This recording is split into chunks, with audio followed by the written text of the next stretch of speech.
Écoutez, j'ai une question pour ce monde fatigué, une question pour les consciences endormies, une question pour les cœurs qui cherchent encore la lumière. Et si Christ n'était pas ressuscité? Si la pierre était restée fermée? Si la mort avait gardé son trophée? Si l'aube du troisième jour n'avait jamais percé la nuit?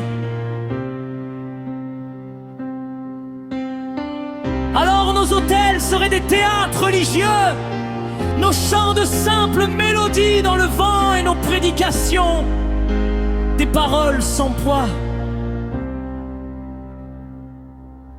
Car comme l'écrit l'apôtre dans 5 Corinthiens 15, si Christ n'est pas ressuscité, notre prédication est vaine et votre foi est inutile.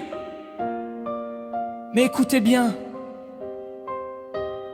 si Christ n'est pas ressuscité, alors la croix est une défaite, alors la mort est reine, alors le péché règne encore sur l'humanité. Si Christ n'est pas ressuscité, alors nos prières frappent un ciel fermé et nos espérances sont suspendues dans un univers silencieux. Mais il y eut un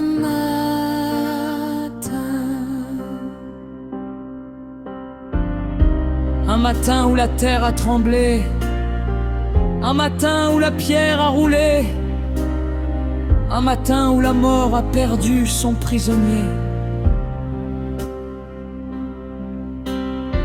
Et ce matin-là, la tombe a parlé sans ouvrir la bouche, car elle était vide. Dis-le avec moi,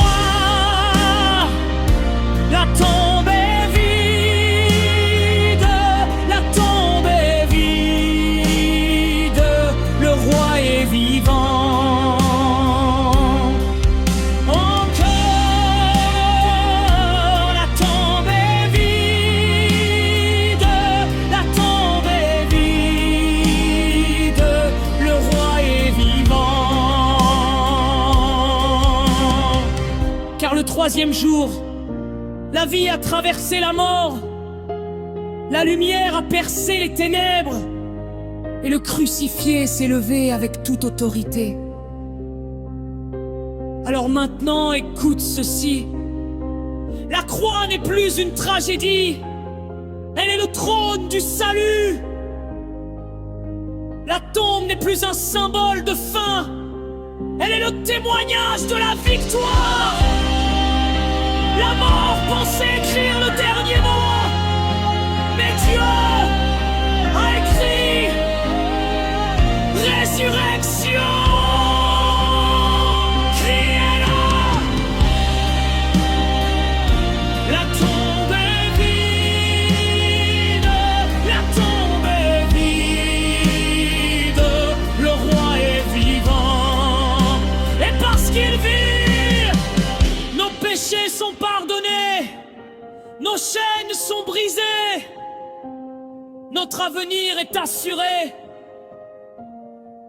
Parce qu'il vit, la peur perd son pouvoir, la mort perd son aiguillon, et l'espérance devient éternelle. Alors annonce-le aux nations, la tombe est vide.